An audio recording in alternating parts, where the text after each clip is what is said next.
Every club. Every day. The Global Sports Podcast Network. Sometimes in football, you lose games. And sometimes you even lose derbies. But what's not acceptable is losing a derby that forces a club to look in the mirror.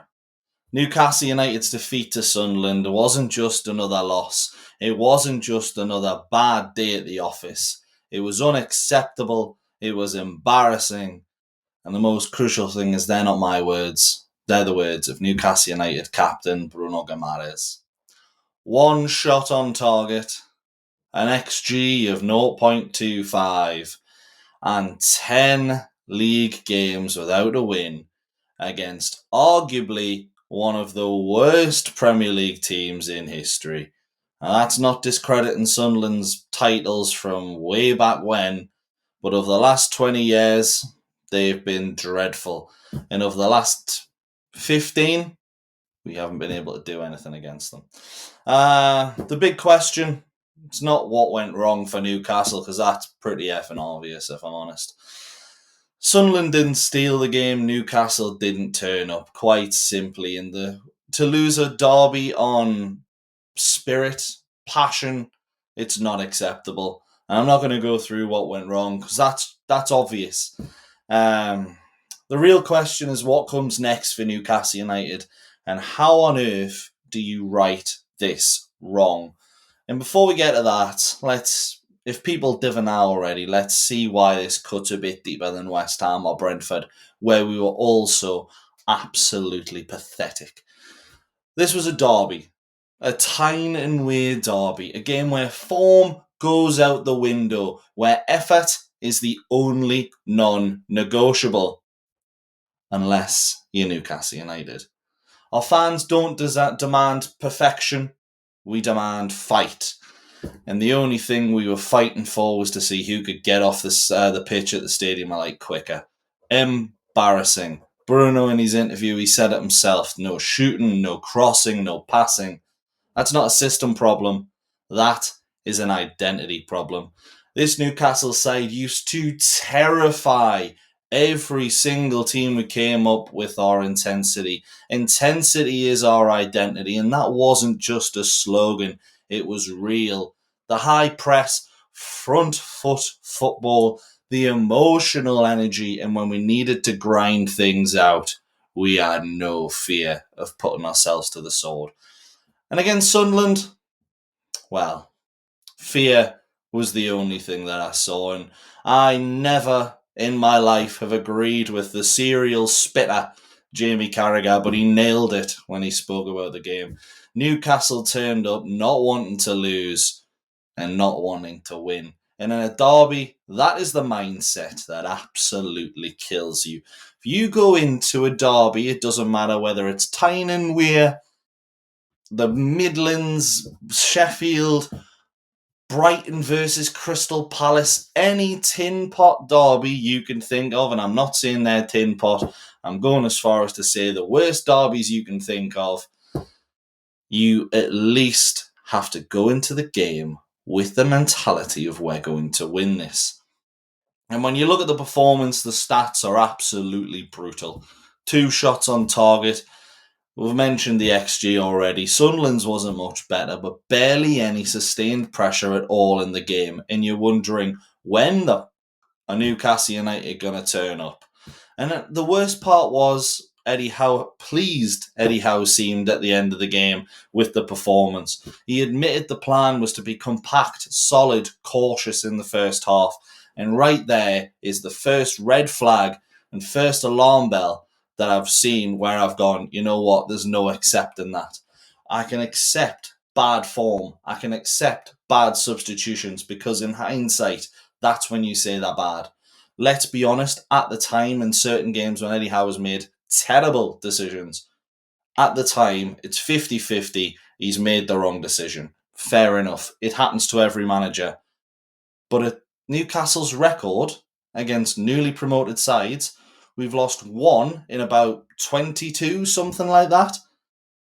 To go to Sunderland, the team that, albeit having a great season, came up through the playoffs and we go, you know what?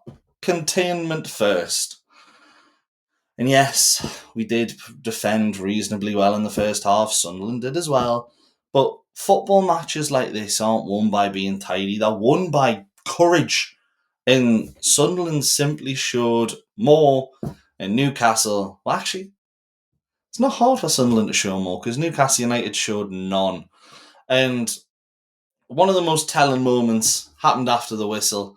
We started showing a bit of passion with 2-3 minutes left, and you could tell by Bruno's interview that he realised we'd effed it up, that we didn't turn up on the day. And he said the mentality wasn't there. It makes him angry. The fans are right to be annoyed, and yeah, that matters. It felt, to be honest, it felt like he was one of the only players that did care yesterday. And he was probably one of the only players that didn't have a terrible game. But the thing that matters for me is when your captain comes out and slates you publicly like that, it tells you one of two things. One, the dressing room knew it wasn't good enough. The dressing room knew that the mentality wasn't good enough, should I say. And two, everyone is recognising now that Newcastle United standards are not just slipping, they're on the floor. And every single player seems to feel it. I'd seen Sky doing a demonstration of, it was actually Newcastle United's leadership that ended up costing us the game. I don't think that at all. They cost Eddie Howe the game, should I say. I have to say I don't think that at all. I agreed with almost every bit of the lineup originally, except from Anthony Elanga. Why put him in a game like that when all he's had is criticism? You are asking for the Swedish winger to get criticism, get hatred, and ultimately, there's not a single person on Tyne's side that's happy with the signing at the minute. A player like that, you need to protect at this stage, particularly when you've got Harvey Barnes in great form, Anthony Gordon coming into good form. Don't get me wrong, neither played well when they were on the pitch, but it just didn't make sense. And if there was ever a game to rotate in, it was Burnley. We did so. And then we went, you know what? The Champions League, it's important. We need to win that game. We turned up, we played well. I actually liked the performance against Leverkusen, I will say, all in all. We lost it right at the end, like we usually do. And then Sunderland come to town and you're thinking, this is the one where we turn everything around. And it was passionless. It was horrendous. And that brings me to Eddie Howe. I've said numerous times on this podcast that Eddie Howe has so much credit in the bank that you can forgive terrible defeats against the likes of West Ham, Brentford. Where that credit runs out a lot quicker is when you can't motivate your team for a Tyne Wear derby. If you can't motivate your team for a Tyne Wear derby, you shouldn't be in Newcastle. And that pains me to say it because I love Eddie Howe, I love Jason Tyndall, I love the whole coaching team, and I think they're excellent. But there is something wrong in that dressing room right now where the players can't get motivated for these games, and I don't know why. And if we can't fix that soon, the season is good as over. So let's be honest, Eddie Howe has not all of a sudden forgotten how to coach. He's a Carabao Cup winner with Newcastle, 2 Champions League qualifications, and he is one of the most transformative figures in Newcastle's modern history. Let's be honest, in the course of the Premier League era, Eddie Howe is up there as one of Newcastle United's best ever managers. The owners know that. The club's hierarchy have made it clear. They want a response, not a reaction. So there will be no knee-jerk decisions, no listening to the social media noise. And it's really important that we all remember Eddie Howe isn't above scrutiny. Maybe last year, before the Arsenal and the Nottingham Forest game, when it looked like his job was a little at risk. I remember him actually being the favourite at one point to be the next manager to be sacked. That was a little reactionary. That was a little too far. However, you cannot start the season like Newcastle have and not be scrutinised. It has been stop-start, the intensity is gone, and tactically, we look overly cautious, reactive, and scared of pretty much everywhere we go. St. James's Park used to be the fortress.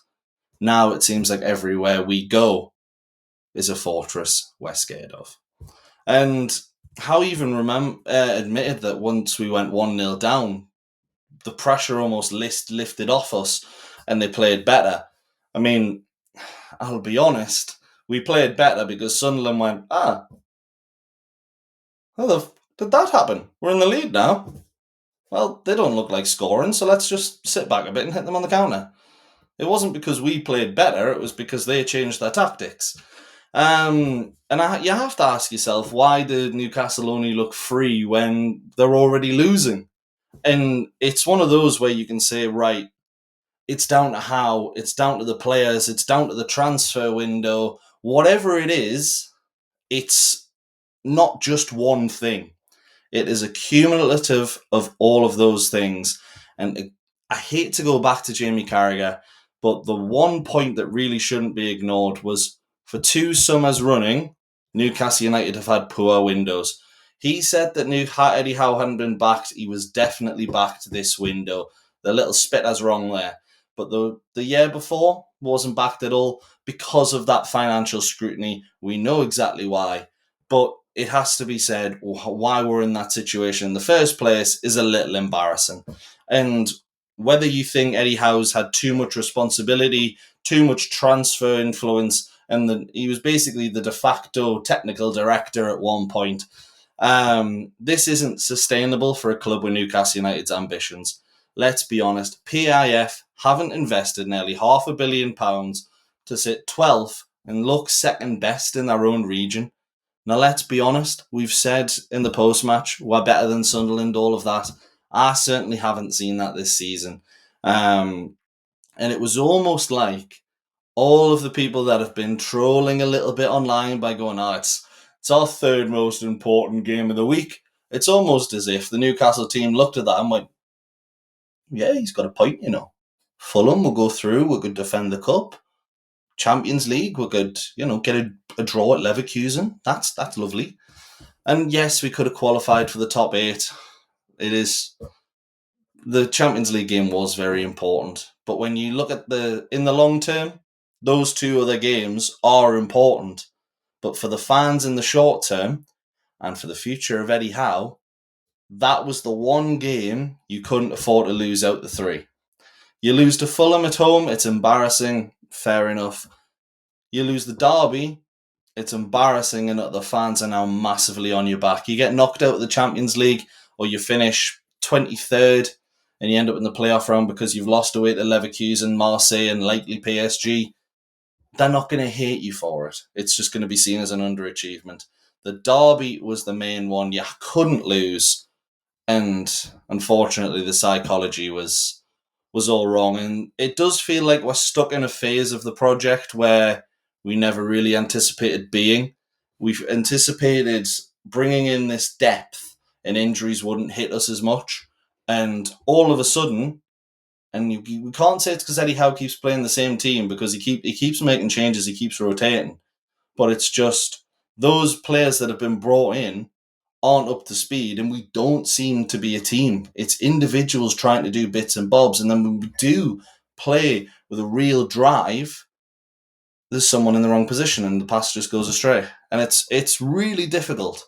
And I think it comes as a big psychology problem for Newcastle because Sunderland came into the game motivated, angry, driven by the memory that some of them had, let's be honest, not all of them, but from the photo that we took in front of the away end last time out.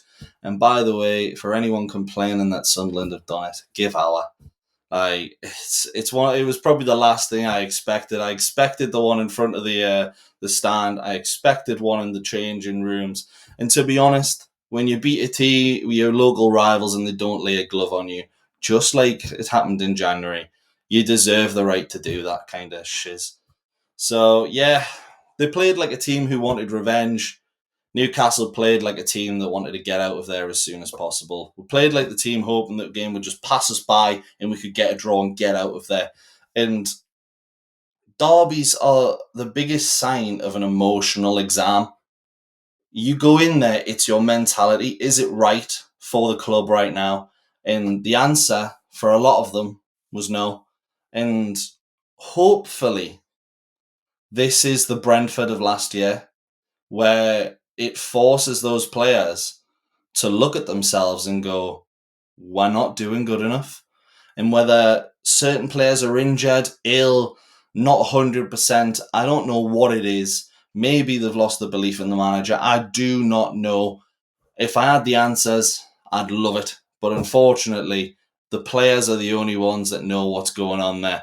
There's a fear, there's a hesitation, and there's a real lack of edge. And I'll be honest, that isn't something you fix with a new winger, a new goalkeeper, a new left back. That's what you fix with leadership, clarity, and accountability. And whether we do have a tactical change at the back, or not at the back as such, up front, should I say, where we do end up playing Voltamara and Wissa, we go to its 4-2-3-1 instead of a 4-3-3. It probably isn't going to change that much, but honestly, it can't get much worse than it did on Sunday evening. So what actually comes next? First of all, Eddie Howe stays. There is no appetite internally to sack him, and I believe rightfully so. The man has earned the chance to play through this Champions League campaign. We're not that far off in the league. It's a big, big loss. I think it's one of those where you're looking at it and going, if we lose, let's say 3-4 games on the trot before PSG or before PSV, then you're looking at it and going, right, you've lost that chance. But with just 2 games left in the Champions League until the knockout stages, he's going to get us to the knockout stages for the first time. Let's give him that chance. Let's push forward as a club and let's sort of try and get behind him. Let's try and get behind the team again, because let's be honest, we were on an all right run despite the terrible set-piece defending, the terrible loss of goals in the last stages, and the terrible performance at Sunderland. You know, it was 10 points from 12 before that, in a good position in the Champions League. So let's not overreact as a whole, but let's overreact to that individual performance, because it was shocking and there's no getting away from that. The second is that January really matters now. Not just signings, but statements. The squad needs fresh energy and competition, and I think you get that from having as many outgoings as you have incomings. Certain players aren't good enough for this team, and to be honest, they do need to go. We need to get rid of the deadwood when we can. Let's be honest, not many people are going to come in for them. And you need fresh energy around the side, and you need experienced signings. Newcastle's philosophy has been, right, let's bring in good young players. Quite clearly, we haven't got, and I hate the fact I'm saying this, a Granit Xhaka with the experience to really build a team up by the scruff of the neck. I'm not saying Granit Xhaka played well against Newcastle. I actually thought he was probably he wasn't as good as Bruno, and he wasn't as good as Noah Sadiki, who I thought was great, unfortunately.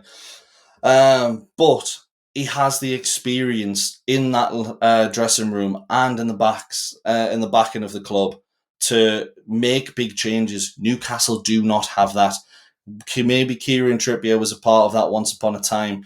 Dan Burn potentially as well. But you need that big, experienced player who to come in and change things, reset the standards. And I don't care if it's not a big name. It just needs to be the right name. And third, I could not give a donkey's left nut if James Bunce says we can't play the way we used to play because we're getting too many injuries. The identity must return. Newcastle must rediscover who they are. High intensity, front foot football, and bravery. No good coming up against the likes of Liverpool, going 10 men down and then coming back to 2-2 in a heroic battle and then losing 3-2, obviously. And then just to go, Sunderland will take a 0-0. Doesn't happen. Terrible. Not good enough. and the identity is gone. It has been sucked out of Newcastle, and somehow it found its way to Sunderland, and that is just embarrassing. And if Newcastle drift again for the rest of the season, and it becomes another almost campaign like we had a couple of years back, the gap between our ambitions and our reality really widens. And finally, the players, the coach and staff owe the fans a response. Not words, not apologies, performances. For once, shut the F up and start playing your heart out on that pitch again. Because I'm not going to lie, I'm tired of hearing about how we're going to turn things around when I'm not seeing it on the pitch. It is so easy to go, yeah, I'm going to go do that. No, I'm going to change the world. I'm going to fix everything. It's so easy to say. What you're not going to do is change a damn thing. And that is so, so upsetting, because I look at the likes of Anthony Gordon, I look at the likes of Bruno Guimaraes, I look at the likes of Sandro Tonali, even Nick Voltemada, and I go, you know what? Yous are great players when you care. And I just didn't see any of that at the weekend. And I haven't seen a lot of it this season. Nick, I can understand, because he's just coming into a team. Let's be honest, everyone is different when they join a new club, particularly Newcastle. Every single person that's joined Newcastle has said, I wasn't quite at the fitness level required. Nick Voltemada is the same. He's been thrown in at the deep end. More than happy to give him a bit more. And to be honest, I've probably been a bit harsh on Bruno there, because he has been one of our best players. And he has been one of those players that's grabbed us by the scruff of the neck and pulled us through games.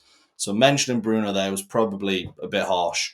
But the derby hurts. And I'll be honest, there wasn't a single player that put it in there. And what made it worse was losing it without a fight.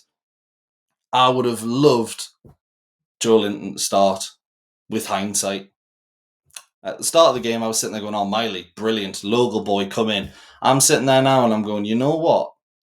There's one player on that pitch who I can guarantee would have played with his heart on his sleeve, and it would have been Joe Linton. But now, how Newcastle respond to this is going to tell us everything we need to know about where the project is heading. Newcastle first need to beat Fulham. You get through to the next round of the Cup, you get to the semi-finals again, and all of a sudden, fans have got something to look forward to. Secondly, you go on a run that gets you back into European contention. Newcastle United are not that far off European football. And to be honest, it doesn't matter if it's Champions League, Europa League, Conference League. Newcastle are 4 points off fifth. A good run fixes that. What it doesn't fix is the disgraceful nature of the derby. And the third thing they're going to need to do to fix that calamity is batter their local rivals at St James's Park. And I'm not talking a 2-0 where we score early and then finish the game off. I am talking absolutely battering, because it is not acceptable to go into a season and go, oh, we won 1-0 against them, then we lost 1-0 against them. Let's be honest, it was a game Newcastle United could not win. And I'm not saying that because we didn't have the quality on the pitch. It's because even if we won, everyone would go, you know what, Sunderland have done so well for a newly promoted side. And just because they lost to Newcastle, it shouldn't get them down. Well, if Newcastle lost, which we have seen, it's the most embarrassing part of our season. And it's not a breakdown. It's not a tactical analysis, which I usually like to give. It is plain and simple. Newcastle United have let the fans down. Whether it's the club, whether it's the coach, whether it's the players, every single one of them have let the fans down. But we are 16 games into a 38-game season. The Champions League is not all done. We are still in all 4 cups. There is plenty of time for Newcastle to get it back, and for Newcastle to get back the respect, the identity, and honestly the pride that we should have had in the first place. But if Newcastle do get to the final of a cup, and they do progress further in the Champions League, and they do still get into that top 6, 7, whatever it is, it honestly means absolutely nothing if Sunderland come to St James's Park and win, because you cannot let them do the double over us and make it 11 games without a win. I don't care if you fancied them to come up because you wanted the derby back or you wanted them to rot in League Two. Every single person can agree that game in March is now top priority. Don't care. And by the way, it does come 3 days after the likely Champions League playoff second leg that we have. It only gets moved from after that if we make it to the EFL Cup final. So there's a lot there to take in. There's a lot to work on. And we're going to see if there is a response against Fulham. I don't really think there will be. I think we're probably going to wait until... I'm trying to think on when the best time will be. When do we actually have a break? We have a 6-day break between Chelsea and Man United. You might see a response at Old Trafford. But realistically, you are looking at in between Leeds and Wolves, where you've only got the FA Cup third round against probably a weakened Bournemouth side. That is when, well, between now and February is when you're really going to see if Newcastle United and the players actually care. And I'm going to wrap it up because I could rant about the same thing over and over. And I probably have, to be honest, gone a little bit off the boil. I planned this for 15 minutes, but we didn't get to do the match review yesterday because of some technical issues. So I've got a lot to get off my chest. So I do apologise for that. And I do also apologise for the fact that no episode went out yesterday. We've fixed the technical issues. And we will be back to our regular scheduled programming. There'll be a preview for Fulham tomorrow. I'll then be doing the immediate match reaction. Hopefully, I'm in a better mood than what I was on Sunday. If you want to hear more about the Daily Newcastle podcast, check us out on our socials. You can find us wherever you get your podcasts, and we're also on the radio with NUFC, Talk, TV, and yeah. Let's hope things improve, because that was bloody dreadful. Every club, every day. the Global Sports Podcast Network.